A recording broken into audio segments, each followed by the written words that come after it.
Hello everyone and welcome to episode 32 of What If Civilization Started Over. Last episode we saw the end of the war for the Mediterranean, with neither side really winning, with Carthage losing some land and gaining some land, Anatolia losing some land and gaining some land, but overall the Europeans did win because Carthage is now kicked out of the Americas. Talking about the Americas, we will now do more of the discovered layer, as more of Peru will get discovered along the lines over here. I think I'll stop it about here, except changing about this. A bit more of Chile will get discovered. And over here, it is still very slow, as only about this part is going to get discovered. And more areas around the Hudson Bay and this island are going to get discovered, but nothing more. Yeah, so this island will get discovered, and in between the land, between Greenland will also get discovered. Over here, uh, Australia will finally get discovered, and now a lot of explorers are rushing into here to see what this land is. And because of a sailing mistake, they also discovered this land in Australia. As now, as the explorer sent a lot of people to explore, as now about this land will get discovered of Australia, and they will also discover the Solomon Islands. Yeah, I think this is the Solomon Islands, and some more land in, I think, Micronesia. If I'm right, I could be wrong though. Oh, like this. So, that'll do it for the discovered layer, as we will now go over to the colonies, as they are going to expand again. If we go over to Provence's colonies, they will do a great expansion down the coast, taking over basically all of Peru, as they will take over the mountain areas, but not really go into the Amazon to anger the river people.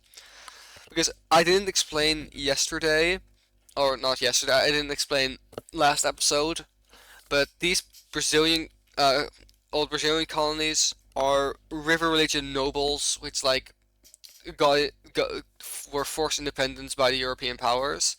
They didn't really want independence, but they were forced to get it. But now they don't really want to join back with Carthage. They actually like their independence. So yeah, that's the explanation for these three new countries. Uh, but in here in the north, Provence is going to expand a bit more, as they'll take all of this land, as they're now wrapping around the coast. Going over to Mexico, the Rhine country is expanding greatly at very fast speeds, as they don't cross the Rio Grande over here just yet, but they will take over this land here in Mexico, like this. Beginning to have one of the bigger colonies in the Americas, actually the biggest. We go over to Andalusia. It is still one of the fastest growing, as they will actually steal some land from the Scottish colony. Scotland is not really strong enough anymore to stop them from doing this. So Andalusia will just go into the colony, say it's theirs now, and then leave. Which, yeah, too bad for Scotland. That Andalusia has a great power and you are not. So Andalusia will take over all of this land here in the north, and they will also greatly expand here in the west. Why did I say east? As they will take over, oh well, all of this land, greatly expanding their colony and having one of the bigger colonies in the Americas. Oh, I need to actually give them this land. So yeah, they have a big circle. Now moving on to Provence, they will keep expanding over here. Kind of still having going against the Rhine country Like these two countries, due to this area, they don't have amazing relations right now. But due to the war, they like kind of got better, but they're getting worse again because the tensions of the colonies are heating up again.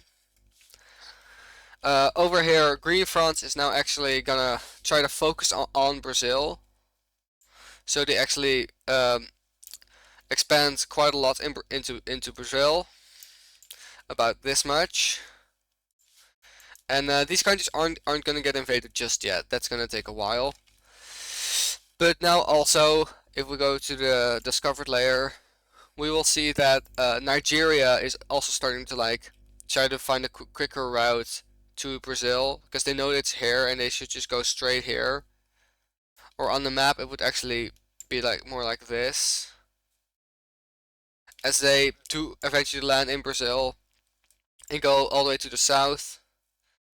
And Nigeria will actually make a colony here in Brazil for the same reasons as Carthage, to spread the river relation, which is already present in Brazil. So this is not really needed, but Nigeria will do it anyway. And I don't know for how long they'll hold on to this colony because they're Green France and Nigeria have very similar colors. They actually have the same color. So yeah, that'll be difficult. I might actually change the color of Nigeria. Yeah, I'm gonna change it a bit because I don't want countries to have the same color. So yeah. Moving on, we're going back to India because there's going to be another conflict over here. Uh, in almost any episode, there's going to be an Indian conflict. As we see, these two South Italian states, South Indian states go to war, with this one starting the war and starting their invasion of this country. But this gold country is actually a bit stronger than the green one, as they're also going to start their invasion and trying to like capture this major city, which they will actually succeed in. And they managed to repel this green country. As they start doing really well, as the green country's main army is over here, and the gold country just starts rampaging across here, trying to go towards the capital, which they actually managed to take. But the war isn't over because the blue country over here has now started their own invasion of the gold country, and the blue country is a lot stronger than the gold country, as they swoop in, take the capital, uh, and then very quickly take almost the entirety of the nation, as they technically liberate the green country, but it's not actually liberation. They're more of just uh, taking it for themselves, as we will see later in the peace treaty. So yeah, the blue countries just swooped in and took it for themselves. So let's take a look at this peace treaty. This is going to be the peace treaty with the blue Indian country taking this land from the gold team and also this land from the green team, with them now being one of the bigger countries in India. And moving on to somewhere else in India after I make this a capital and not a major city. So like this, and you should be a major city. Oh, you should be a major city. We're not done in India, as this Pakistani country is going to have almost a full-on collapse. As this goldest country is going to like break away here in the south, and Tibet is going due to instability and Pakistan having some Himalayan land, they're actually going to cede some their Himalayan land over to Tibet, which is still like it is seen as the Indian almost the Indian nation. They're very much respected. So Tibet has now basically all of the Himalayas. But we're still not done in India, as the Thailand is going to do insane number of invasions, as they are going to invade Yunnan, Bengal, and later they also declare war on this country. India is not prepared for this fight, as they will get this, as Yunnan will get completely destroyed.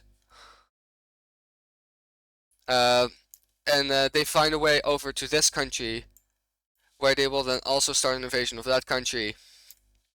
And Bengal will also get completely overrun, as they make it over the river with some difficulty and spread through very fast. And this country will get its capital taken almost immediately, and then surrenders. Yunnan will also surrender over to Thailand, and at last, the second biggest city in India, Dhaka, will get taken over uh, by Thailand, as they also surrender over. This war is. I'm sorry that this war wasn't very detailed, but that was to show how easy this was for Thailand. Like, they didn't face that much difficulty in this war, even though Bengal is like one of the stronger countries in all of in India. They absolutely destroyed these three nations. So let's take a look at this peace treaty. And this is going to be the peace treaty of the Thailand Bengali War. As we can see, all of Yunnan and all of this northern Bengali country got annexed, and most of Bengal got annexed except for this city, which gained its independence. Which I still need to do it like that. And the first Southeast Asian dynasty just had a lot of land going into into China, and it seems that this dynasty is now going into India. Did I say that right? I think I said that right. And I also need to give this a capital. So yeah, the South Asian Empire is finally making a grand move after them winning their warlord era, and India is kind of scared for this monstrosity. All of India is still leagues stronger than Thailand. It's like all of India is if would be 100%, Thailand would barely hit 50. But India just blistered apart. So that's why they're facing so many problems. And also, completely something else to note. South China and Korea they're not going to war just yet, but their relations are souring, because if we look at the religion layer, China is a big mess. This is the Korean religion, the Southeast Asian religion, and their own Chinese religion, which is a minority in China itself. And as we can see, the capital is a mix between Southeast Asian and Korean, and Southeast Asia. No, yeah. So South China wants this red religion, to be like the main religion in China, but it isn't right now because the Korean religion is just so dominant in this area. So yeah, that's happening. They don't have great relations right now. Moving on with Korea, they will actually hand over their puppet state, or at least this area of their puppet state, these two islands, over to Tokyo. Uh, if with one condition, they will actually just annex this last part, because it's too small to really govern itself now. And the condition that was set uh, for this happening is for them to create an alliance. Oh, I should just completely remove this. All the alliances here broke down. But yeah, they are going to create an alliance and it's going to be um the Circle Alliance, sure.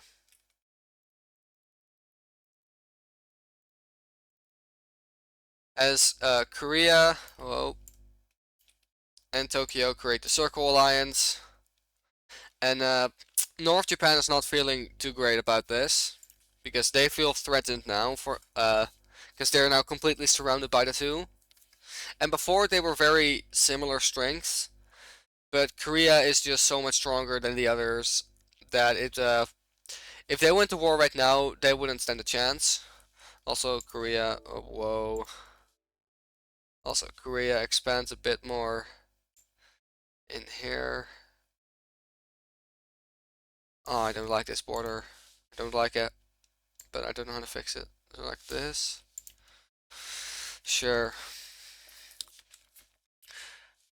Moving on, we will see that with something which probably should have happened a lot before, which is the transfer of Anatolia's Moroccan territory over to Carthage. Carthage is not doing too well right now. They are facing some like problems because like a lot of people died in the war for the Mediterranean, and they are having it the worst of any nation.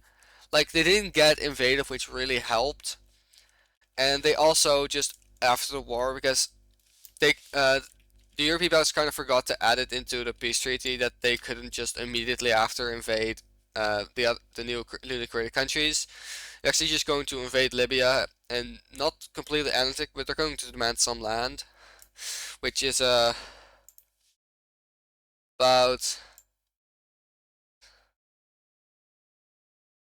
it's about like this land.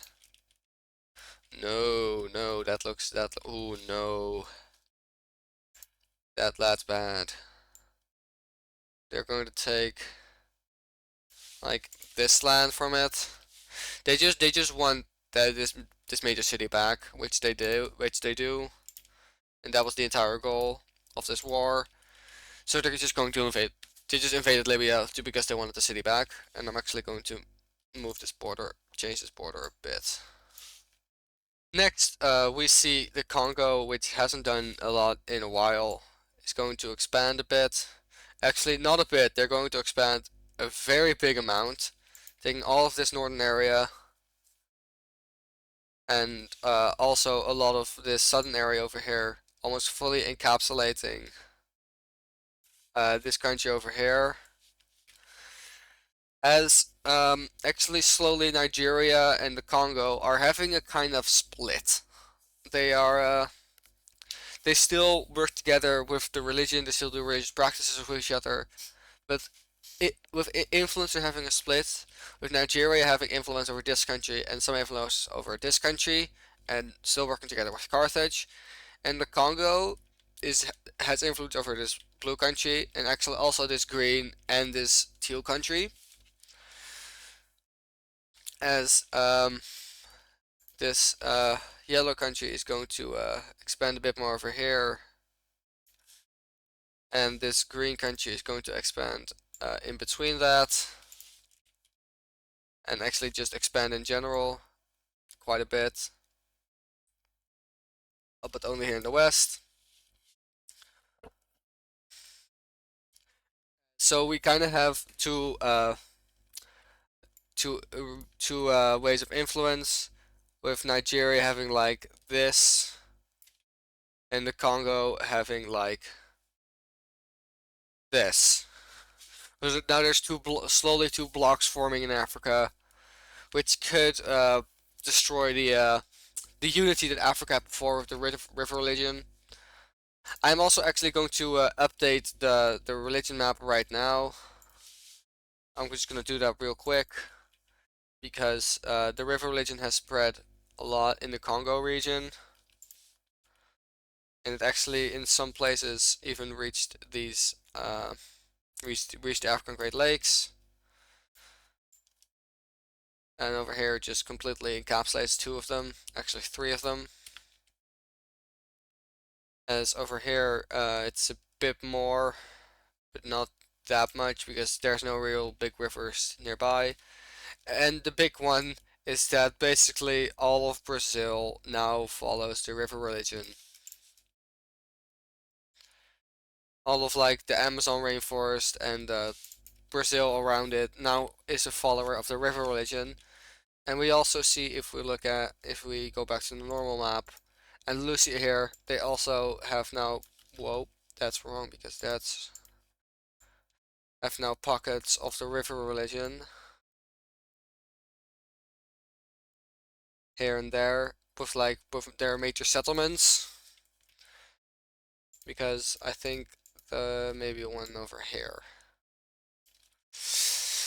Oh yeah, the river religion is spreading very far and wide, and we also see some other religion spread, which I will do just now in the cut. It's going to be the new religion relayer updated. I still haven't given Scandinavian a religion. I'm gonna do that later off camera. It's not important for now. But yeah, this is the new religions of the Americas with a lot of pockets everywhere. These are going to fill in later. But yeah, this will be it for now. Moving on back to the normal layer, we will have Venice starting another invasion.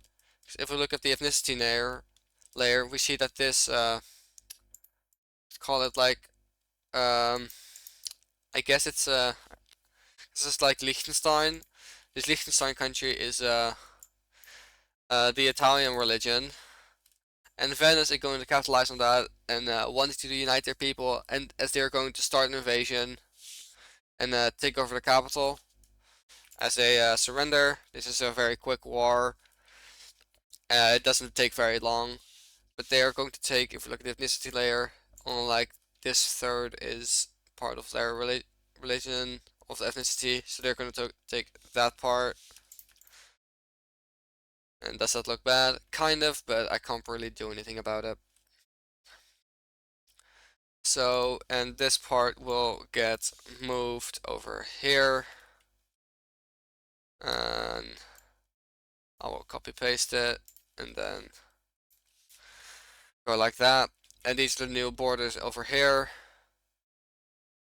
And there will be one more event in this video, and it has to do with the Volgan Horde, as they have mustered up an army to try and mass invade the Siberian Horde, or like the Euro. I don't know what I call it, but yeah, they are going to absolutely storm into them. And the Volgan Horde is stronger than the Siberian Horde. The Siberian Horde is the weakest of the four main. Well, maybe the Manchurian Horde. I don't know. I don't really know. But yeah, the Volgan Horde is going to absolutely rush and just completely overrun the first major city. As they then move on to the capital and also take the capital. As they just start completely overrunning the place. And the Siberian Horde never really stood a chance. But then Russia will start their own invasion of the Volgan Horde, taking over this pocket. And then North Caucasia will start their own invasion of the Northern Horde, taking over their coast. And then even the Caucasian Horde will start their own invasion of the Volgan Horde. But they are going to get absolutely butchered. And are even going to start getting invaded into and having their capital taken. Because their army was already like right here. And they will get absolutely destroyed, and they will actually surrender over to the Volgan Horde. But the Volgan Horde is facing some problems due to this. But they like make up a good front with the Siberian Horde about right here. And Siberian Horde is actually just going to surrender over. They lost. Their leader died. So now they can get their focus back on Russia and North Caucasia. With North Caucasia, they aren't going to get invaded by Anatolia because Anatolia did write in the peace treaty that they would like have like a seat, wouldn't invade these two countries. they'd let them have their independence.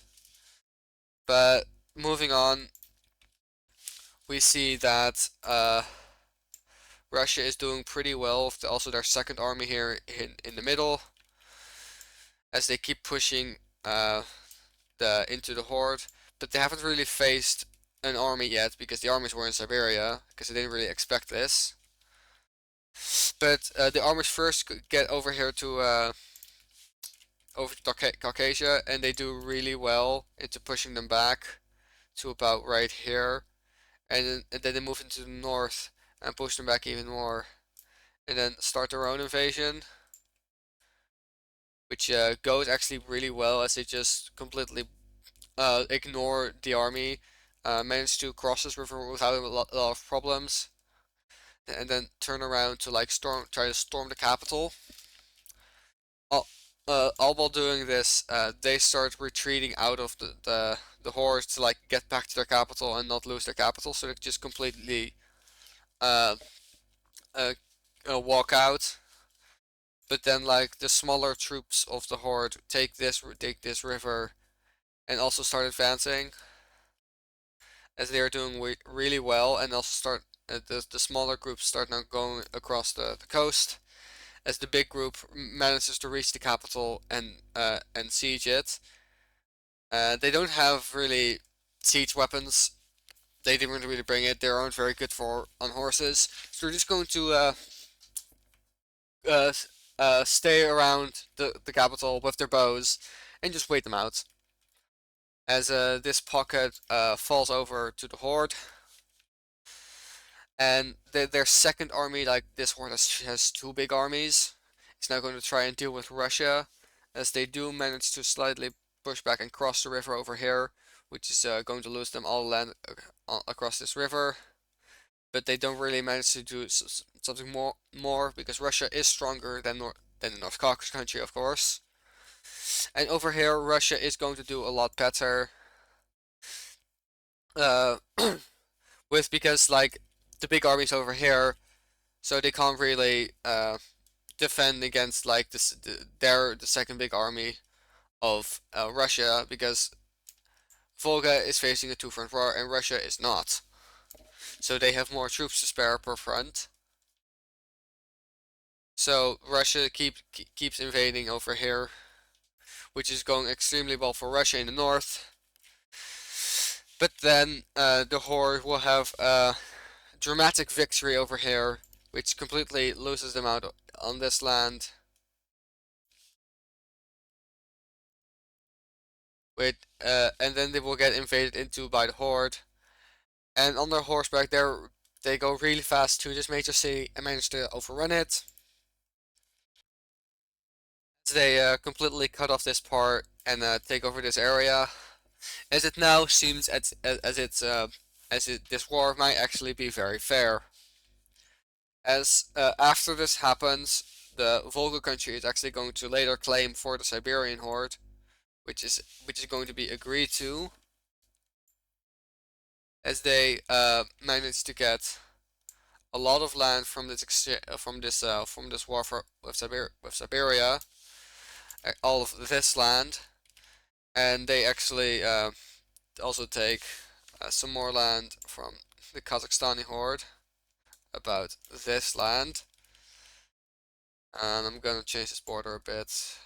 Maybe there it should be like this, then like this. So these are going to be new borders. And with this new major city and this new major city, they can now make up new armies to bring to the front. As two new armies start forming and one of them is going to deal with this, and the other is going to actually help with the invasion of Russia, as they don't think that this country needs any more people, because they also basically take over in the entirety of this area, as it's right now it's only the mountains left and the capital city. After a bit of a time skip, the the two armies arrive, and over here they push and do a lot of damage to Russia over here, also threatening their capital. And now with a major horde army over here, they will manage to punch through over here. Uh, but the big army of Russia is still here, and they're still advancing quite a bit. But with this, the horde managed to cut them off with their cavalry army, and is now going to directly towards them, as they have a major fight over here, which will actually be won by Russia. They have fought hordes before, and they know that they have tactics against them. But this victory was very harsh on Russia, and in the south it's only going worse for them, as they basically lose their entire southern area, and the city will also get threatened by the horde as they come knocking in. And this time they did bring some siege weapons, and the capital city of Russia will actually fall. Over here they do manage to connect back up, but now one of the two big armies over here is going to come back over here and help their other big army over here to like completely deal with this. And after a bit of a time skip, the front now looks like this. And after their capital falls, they will sign for peace. So let's take a look at this peace treaty. The peace treaty will look something like this, with the Horde taking this land from the North Caucasus country, and this land will be returned, and a new country over here will get formed, because it otherwise the borders look really bad. And over here, the Horde is going to take quite a bit of land, being this and this, and also this land, with Russia gaining back this land. With the Volga Horde now being tied with the Baikal Horde for being the strongest horde in the world. But that is actually going to do it for today's episode, as we will now do the power rankings and in the end. So we will see still at number 1 be Anatolia, and now very closely behind is the Thailand. At number 3 is still Provence. And at number 4 is still Korea. At number 5 is South China. At number 6 is now the Rhine country, and at number 7 is, whoa, no. At number 7 is Carthage, and at number 8 is Anatolia.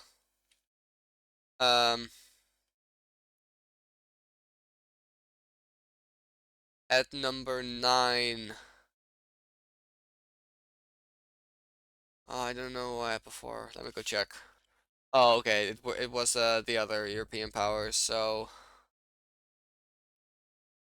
I will say now at number 9 is the North Sea Union, and actually at number 10 is the Volga Horde. They are only slightly stronger than the Baikal Horde, but they have a bit more population, and they gained some very valuable land in Russia, which has a lot more population than areas over here. So that'll do it for today's episode. I hope you all enjoyed this episode. If you did, please like, and if you haven't already, subscribe. I am hoping to reach 200 before the start of the summer vacation, and I think I couldn't do it, but I'm not completely certain. But if you would help me get there, that would make me extremely happy. Like, actually, because that shows that people actually enjoy my content, and that makes me really happy. So, but if you enjoyed this episode, please leave a like, and good boy.